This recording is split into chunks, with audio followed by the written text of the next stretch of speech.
வணக்கம் நண்பர்களே, இது உங்களுடைய அன்புள்ள அரசக்தி யூடியூப் சேனல். அரசக்தி இப்போ என்ன பார்க்க வந்திருக்கோம் தெரியுமா? இன்றைக்கி காலையில் சாப்பாடு என்ன தெரியுமா?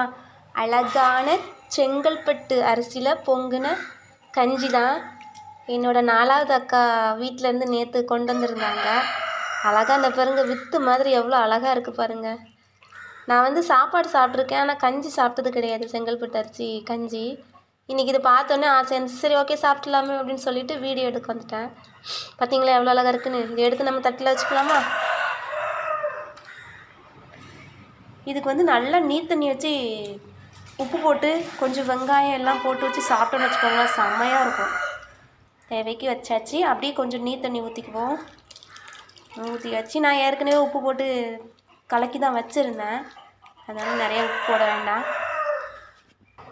அப்புறம் இதுக்கு தொட்டுக்கிறதுக்கு என்னென்னு பார்த்தீங்கன்னா, சின்ன உள்ளி, அதுக்கப்புறம் தேங்காய் துவையல், அதாவது வெங்காயம் கத்திரிக்காய் சுட்டு மிளகாய் வச்சு தேங்காய் கொஞ்சம் சேர்த்து உப்பு புளியெல்லாம் வச்சு அரைச்சேன். அதுக்கப்புறம் பார்த்தீங்கன்னா தீயல் கூட்டு, அதாவது நார்த்தங்காய் ஊறுகாய், எங்கள் ஊர் நார்த்தங்காய் ஊறுகாய்.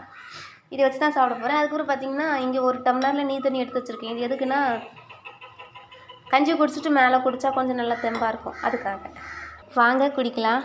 நல்லா முதல்ல பிசைஞ்சிக்கிட்டு அப்படி கொஞ்சம் நார்த்தங்காய் ஊறுகாய் எடுத்து வச்சு, அப்படி கொஞ்சம் தேங்காய் துவையலும் எடுத்து வச்சு, அப்படி ஒரு சின்ன உள்ளியும் எடுத்து வச்சு, கொஞ்சம் கஞ்சியை மேலே வச்சு, அப்படியே எடுத்து ஒரு வாய் சாப்பிட்டு பாருங்களேன்.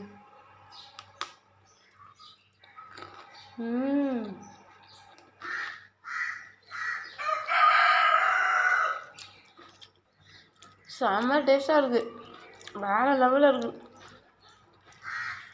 உண்மையிலுமே ஃபஸ்ட் டைம் சாப்பிட்றேன் செங்கல்பட்டு அரிசி கஞ்சி, நல்லா இருக்குது. சரி, ஓகே, உங்களுக்கும் இந்த மாதிரி வீட்டில் பழைய கஞ்சி குடிக்கிற அனுபவம் இருந்துச்சுன்னா மறக்காமல் கமெண்ட் பண்ணுங்கள். இந்த வீடியோ பிடிச்சிருந்தா லைக் பண்ணுங்கள், கமெண்ட் பண்ணுங்கள், ஷேர் பண்ணுங்கள். மறக்காமல் என்னோட சேனலை சப்ஸ்கிரைப் பண்ணுங்கள். நன்றி.